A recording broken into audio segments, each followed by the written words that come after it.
राम राम साथियों, आज का हमारा टॉपिक है प्लांट न्यूट्रिएंट। अगर हम बात करें पादप पोषक तत्व, ये चैप्टर आपके 11th एग्रीकल्चर में दे रखा है। इसके अलावा आपके 12th एजी केमिस्ट्री में दे रखा है। बात करें जेट के एग्जाम की, तो जेट के एग्जाम में हर बार यहाँ से क्वेश्चन आते हैं।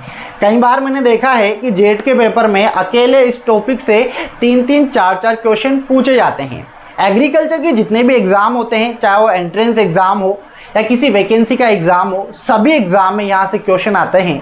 इसका रीज़न ये है कि एक एग्रीकल्चर का बेसिक चैप्टर है जो सभी एग्रीकल्चर स्टूडेंट को बहुत अच्छे से आना चाहिए। तो आज के वीडियो में इस चैप्टर को मैं आपको बहुत अच्छे से समझाने वाला हूँ, आसान भाषा में। बस आप स्टार्टिंग से लेकर एंड तक फोकस बनाए रखना, एक एक शब्द आपको बहुत अच्छे से समझ में आएगा और कोशिश करूंगा कि क्लास में आपको याद करवा दूं। चाहे आप 11th में हो या 12th में हो, चाहे आप जेट की तैयारी कर रहे हो या फिर किसी अदर एग्रीकल्चर एग्जाम की आप तैयारी कर रहे हो। चलिए बात करेंगे प्लांट न्यूट्रिएंट, पादप पोषक तत्व होते क्या है। अब आप लोगों ने केमिस्ट्री के अंदर एलिमेंट पढ़े होंगे, 118 एलिमेंट होते हैं। अब उनमें से कुछ ऐसे पोषक तत्व हैं जो पादपों में क्या करते हैं, वृद्धि करते हैं, प्लांट में विकास करते हैं। ऐसे पोषक तत्वों को क्या कहा गया है, पादप पोषक तत्व कहा गया है। कहने का मतलब है वह रासायनिक तत्व जो पौधों में वृद्धि और विकास को बढ़ाते हैं या वृद्धि विकास करते हैं, उन्हें कहा जाता है प्लांट न्यूट्रिएंट या पादप पोषक तत्व। यहाँ पर हम जो पढ़ेंगे वो अकॉर्डिंग टू जेट पढ़ेंगे। कहने का मतलब है कि जेट में क्वेश्चन किस पैटर्न से आता है, उसी पैटर्न पे आधारित हमारा वीडियो होने वाला है। तो देखेंगे, सबसे पहला क्वेश्चन आपके ये बनता है कि जो प्लांट न्यूट्रिएंट है, पादप पोषक तत्व हैं, इनकी खोज किसने की है। यहाँ से कई बार पेपर में क्वेश्चन पूछा गया है। तो देखो, इसकी जो खोज की है वो की है आर्नॉन व स्टाउट नामक वैज्ञानिक ने की है। कई बार यहाँ पर किताबों में आपको स्वाट भी लिखा हुआ मिलेगा, आर्नॉन व स्वाट, आपको याद रखना है। आर्नॉन व स्टाउट नामक वैज्ञानिक ने किए। कब किए, तो 1939 में किए। कब किए, 1939 में। दो क्वेश्चन हमारे बने जेट में। पहला क्वेश्चन तो ये बना कि खोज किसने की, आर्नॉन व स्वाट ने की है। इसकी डिस्कवरी कब हुई है, 1939 में हुई है, सन 1939 में इनकी खोज हुई। अगला क्वेश्चन हमारे पास ये बनता है कि आर्नॉन व स्वाट के अनुसार पोषक तत्वों की संख्या कितनी है। अगर हम बात करें संख्या की, किसके अनुसार, आर्नॉन व स्वाट के अनुसार, तो ये है 16। कितने हैं, 16। फिर क्वेश्चन बनता है कि वर्तमान में संख्या कितनी है पोषक तत्वों की, तो याद रखना वर्तमान में 17 है। फिर क्वेश्चन बना कि नया खोजा गया कौन सा है, नया खोजा गया, तो याद रखना, सभी को याद होना चाहिए, नया खोजा गया है निकिल। कौन सा है, निकिल। और इसकी जो डिस्कवरी हुई है ये हुई है ब्राउन और इनके कुछ मित्र थे, ब्राउन व इनके जो सहयोगी मित्र थे, इन्होंने इसकी खोज की है। और वो खोज कब की है, 1987 में की है। तो यहाँ से देखो, एक एक शब्द आपके लिए इंपॉर्टेंट है आपके एग्जाम के लिए। जैसा कि मैंने आपको बताया कि सबसे पहले हम बात करेंगे प्लांट न्यूट्रिएंट, इनकी खोज किसने की, आर्नॉन व स्टाउट नामक वैज्ञानिक ने 1939 में की है। संख्या में कितने थे, आर्नॉन व स्वाट के अनुसार 16 थे। और वर्तमान में इनकी संख्या कितनी है, 17 है। तो नया खोजा गया कौन सा है, जिसका नाम है निकिल, और इसकी खोज की है ब्राउन व इसके कुछ सहयोगी मित्रगणों ने। और कब की है, तो ये की है 1987 में। चलिए आगे बढ़ते हैं। अब देखो, आर्नॉन व स्वाट ने कुछ मापदंड दिए थे पादपों के लिए, और 3 मापदंड थे। इन 3 मापदंड को क्या है, इन्होंने दोबारा दिया। कहने का मतलब है पुनः इन्होंने इन 3 मापदंड को दिया। तो 3 मापदंड कौन कौन से हैं, यहां से क्वेश्चन आता है, लिखेंगे 3 मापदंड। और जो 3 मापदंड हैं इनको पुनः इन्होंने जो दिया था ये 1954 में दिया था। कब दिया था, 1954 में दिया था। कई सारे ऐसे स्टूडेंट होते हैं जिनको इसे याद कर लेंगे बट इनका मीनिंग नहीं समझ पाते हैं, बट ध्यान देना, समझ में आएगा। जैसे कि पहला जो मापदंड इन्होंने दिया, वो मापदंड इन्होंने कहा कि मान लो कोई प्लांट है, कोई प्लांट है। अब उस प्लांट में अगर किसी भी एक न्यूट्रिएंट की कमी हो जाती है तो प्लांट अपना लाइफ साइकिल जो है ना, जीवन चक्र, वो पूरा नहीं कर सकता। ऐसा किसने कहा, आर्नॉन व स्वाट ने कहा। क्या कहा कि अगर किसी भी एक पोषक तत्व की कमी हो गई तो पौधा अपना जीवन चक्र पूरा नहीं कर पाएगा। अब कई सारे स्टूडेंट ये नहीं समझ पाते कि जीवन चक्र होता क्या है। बड़े ध्यान से समझना, इस प्लांट को अपनी ग्रोथ के लिए, विकास के लिए या अपना जीवन पूरा करने के लिए कितने पोषक तत्वों की आवश्यकता है, बोलो 17। और वर्तमान में पोषक तत्वों की संख्या कितनी है, 17 है। अब इनमें से किसी एक की भी कमी हो गई अगर, तो पौधा अपना जीवन चक्र पूरा नहीं करेगा। अब जीवन चक्र का मतलब हम समझेंगे, पहले नोट करते हैं। किसी एक की, शॉर्ट में लिखूंगा मैं जो भी लिखूंगा, अगर आप चाहो तो पूरा नोट कर सकते हो। हम बात करेंगे यहाँ पर कि जीवन चक्र पूरा नहीं कर सकता। किसी एक की कमी होने पर पौधा अपना जीवन चक्र पूरा नहीं कर सकता। क्यों नहीं कर सकता, या जीवन चक्र क्या होता है पहले आप इसको समझे। जीवन चक्र का मतलब ये होता है कि पादप अपनी क्या करे, वेजिटेटिव ग्रोथ करे। वेजिटेटिव ग्रोथ का मतलब है वानस्पतिक वृद्धि करे। वानस्पतिक वृद्धि के बाद में उसमें क्या होना चाहिए, फ्लावरिंग स्टेज होना चाहिए। कहने का मतलब है उसमें फूल आए, फूल आने के बाद वो क्या करे, सीड प्रोड्यूस करना चाहिए। कहने का मतलब है बीज उत्पादित करे। अगर ये सब कुछ वो करता है तो हम कहेंगे कि उस पौधे ने अपना जीवन चक्र पूरा कर लिया। बट इनमें से जैसे मान लो वेजिटेटिव ग्रोथ की, फूल नहीं आए, तो इस केस में हम कहेंगे कि पौधे ने अपना जीवन चक्र पूरा नहीं किया है। तो आर्नोन और स्वार्ट ने एक बहुत अच्छी बात बताई है कि मान लो अगर किसी भी एक की कमी हो जाती है इस पौधे में, तो पौधा अपना लाइफ साइकिल जो है ना वो कंप्लीट नहीं कर सकता। पहला मापदंड उम्मीद करता हूँ आपको याद हो जाएगा। आगे बढ़ते हैं। दूसरा जो मापदंड इन्होंने दिया वो क्या दिया कि किसी एक की कमी होने पर दूसरा उसको पूरा नहीं कर सकता। इसका भी मतलब अभी हम समझेंगे। किसी एक की कमी होने पर, होने पर दूसरा उसको पूरा नहीं कर सकता। दूसरा उसको पूरा नहीं कर सकता। इस लाइन का मतलब क्या है, बड़े ध्यान से समझना। जैसे कि मान लो हमारा ये प्लांट है, अब इसमें क्या हो गया, फॉर एग्जाम्पल इसमें बोरोन की क्या हो गई, कमी हो गई। क्या हो गई, बोरोन की कमी। और याद रखना बोरोन की कमी के जो सिम्टम्स हमें पौधे में ऊपरी भाग पर, नई कलिकाओं पर दिखाई देते हैं। अब अगर बोरोन की कमी हो गई, अब यहाँ पर किसान चाहे कि यार मैं तो यूरिया का कट्टा लाके नाइट्रोजन डाल देता हूँ, तो नाइट्रोजन डालने से क्या बोरोन की कमी पूरी हो जाएगी, नहीं होगी। तो ये भी इन्होंने एक बहुत अच्छी बात बताई। दो बातें याद रखना। पहला क्या था कि किसी एक की कमी हो गई तो पादप अपना जीवन चक्र पूरा नहीं करेगा। फिर इन्होंने कहा कि 17 में से मान लो किसी एक की भी कमी हो गई तो दूसरा उसको पूरा नहीं कर सकता। अरे कहने का मतलब ये है जैसे कि मान लो आप 10th क्लास में हो और आप काफ़ी ज़्यादा वीक हो, कमज़ोर हो, और आपका भाई काफ़ी इंटेलिजेंट है।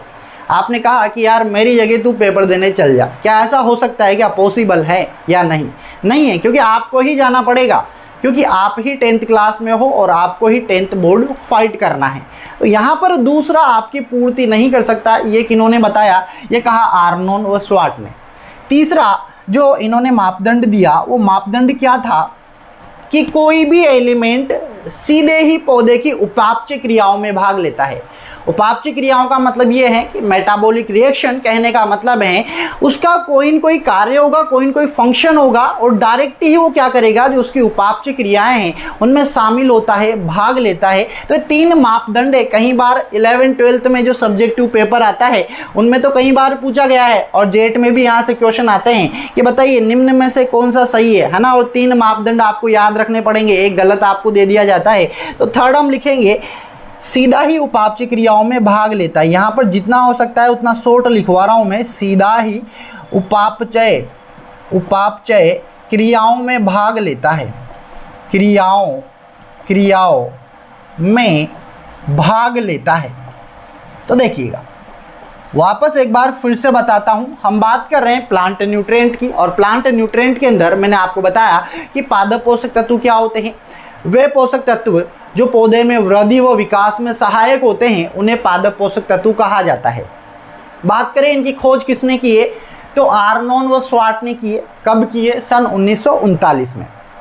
संख्या में आर्नोन स्वार्ट के अनुसार 16।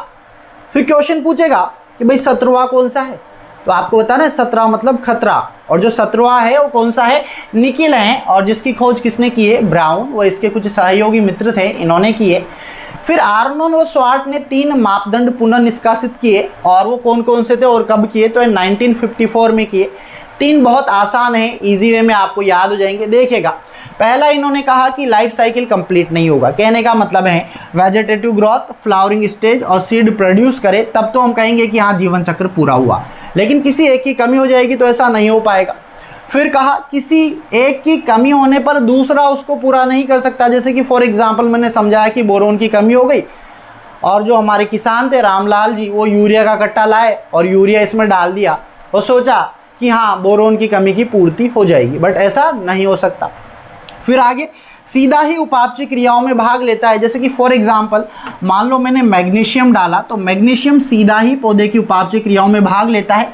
और मैग्नीशियम क्या है, क्लोरोफिल का मुख्य घटक है। कहने का मतलब है कुछ न कुछ इसका मोस्ट इंपोर्टेंट रोल है। तो ये 3 मापदंड आपको बहुत अच्छे से याद रखने हैं।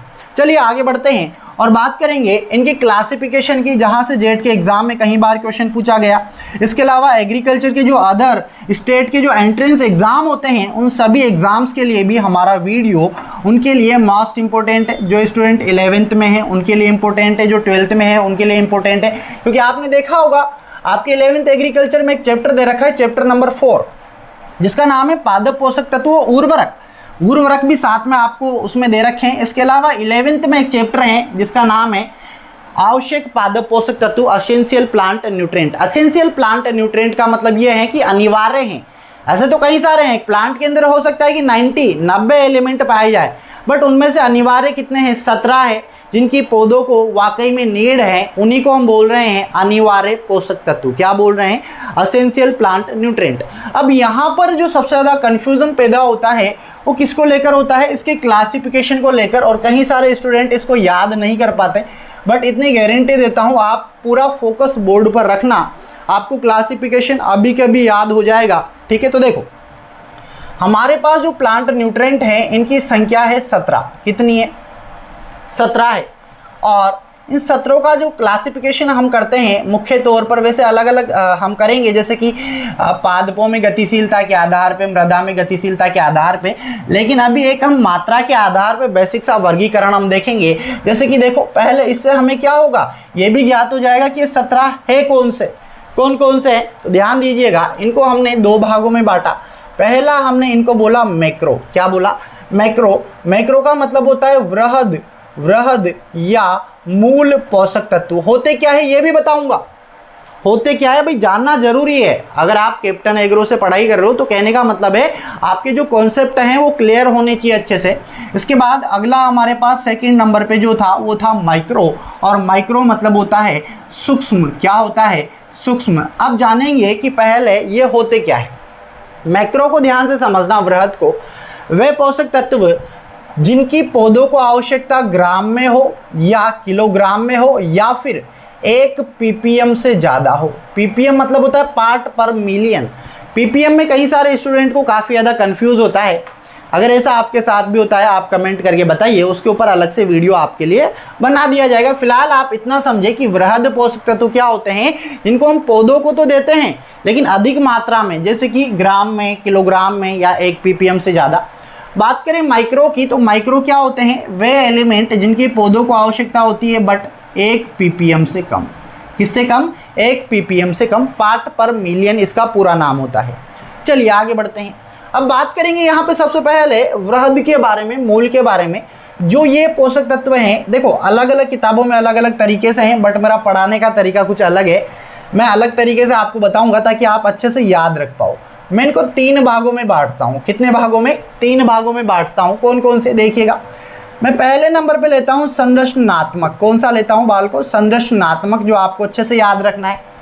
दूसरा हम बात करेंगे किसके बारे में, प्राथमिक के बारे में, क्योंकि कई बार क्वेश्चन पूछा जाता है कि बताइए इनमें से प्राइमरी कौन सा है, सेकेंडरी कौन सा है। और तीसरे नंबर पे हम बात करने वाले हैं द्वितीय के बारे में। किसके बारे में, द्वितीय के बारे में। तो ये 3 आपको याद रखने हैं। अब ध्यान दीजिएगा कि ये होते कौन कौन से हैं, क्योंकि सबसे मेन क्वेश्चन तो यहीं से बनेगा। तो संरचनात्मक, देखिए संरचनात्मक वे पोषक तत्व हैं जो पौधे की संरचना बनाते हैं, उसका ढांचा बनाने में सहयोग करते हैं।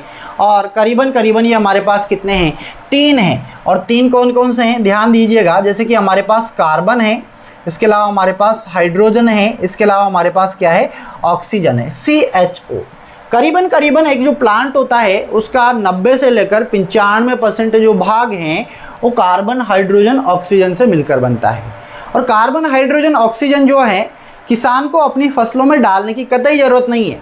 क्यों नहीं है, क्योंकि ये वे पोषक तत्व हैं जो पादपों को कहाँ से मिलते हैं, जल व वायुमंडल से मिलते हैं। आपने देखा होगा वायुमंडल में कार्बन डाइऑक्साइड है तो कार्बन भी मिल गया, ऑक्सीजन मिल गया। जल की अगर हम बात करें तो जल H2O, हाइड्रोजन मिल गया, ऑक्सीजन मिल गया, तो इसीलिए किसान इनको नहीं डालता है। तो आपको बहुत अच्छे से याद रखना है कार्बन, हाइड्रोजन, ऑक्सीजन। कहने का मतलब है टेबल जब एंड हमारे पास आए तो आपको पूरे के पूरे 17 के 17 एलिमेंट बहुत अच्छे से याद होने चाहिए। चलिए इसके बाद बात करें प्राथमिक की। प्राइमरी क्या होते हैं? जिनकी पौधों को बीज अंकुरण से ही आवश्यकता होती है। जैसे कि कौन कौन से होते हैं तो ध्यान दीजिएगा, नाइट्रोजन, फॉस्फोरस एंड पोटेशियम, 3 ये होते हैं हमारे पास, नाइट्रोजन, फॉस्फोरस, पोटेशियम। इनके फंक्शंस भी बताऊंगा, कार्य भी बताऊंगा, कमी के लक्षण भी बताऊंगा। किताबों के अंदर आपने देखा होगा कि ऐसे रामायण फॉर्म में लिखा होता है, वो हमें समझ में नहीं आता है, बट इतनी गारंटी देता हूँ जब आप एक बार यहाँ पर पढ़ोगे तो हर एक चीज़ आपको आसान लगेगी और बहुत अच्छे से आपको समझ में आएगा। जितने भी है पूरे 17 के 17 आपको पढ़ाऊँगा डिटेल में, ताकि आपका एक भी क्वेश्चन बाहर ना जाए। बात करें द्वितीय की, तो द्वितीय में हमारे पास कौन से आते हैं ध्यान दीजिएगा, जैसे कि कैल्शियम आता है हमारे पास, मैग्नीशियम आता है और सल्फर आता है, जिसको हम गंधक बोलते हैं। अब गिनिएगा कितने हुए। संरचनात्मक हमारे पास 3 हो गए, कार्बन, हाइड्रोजन, ऑक्सीजन। प्राथमिक भी 3 हो गए, NPK। इसके अलावा द्वितीयक भी 3 हो गए। 3 है, कहने का मतलब है टोटल कितने हो गए भाई? 9 हो गए। तो ध्यान दीजिएगा जो हमारे पास मैक्रो हैं इनकी संख्या कितनी है? 9 है। फिर गणित आपको आती होगी भाई, टोटल 17 है। अब 17 में से 9 गए तो कितने बचे? 8 बचे। तो फिर हम कहेंगे कि जो 8 हैं वो कौन सा है? माइक्रो हैं। बट सर वो हैं कौन से?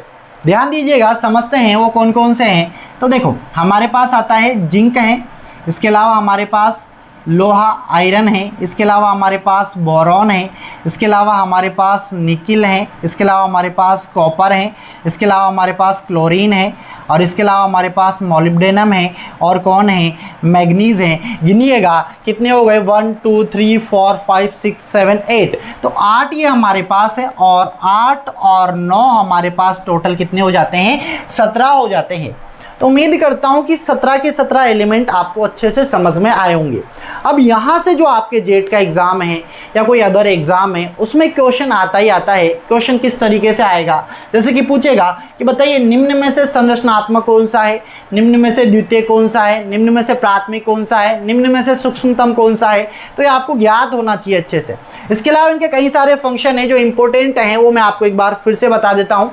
जैसे कि यहाँ नाइट्रोजन से क्वेश्चन आता है कि पादप इसको किस रूप में ग्रहण करते हैं, तो 2 रूप में ग्रहण करते हैं। एक तो नाइट्रेट में, अधिकतर फसलें NO3- में, इसके अलावा अमोनियम में, जैसे कि धान व जूट क्यों करते हैं ये भी बताऊंगा।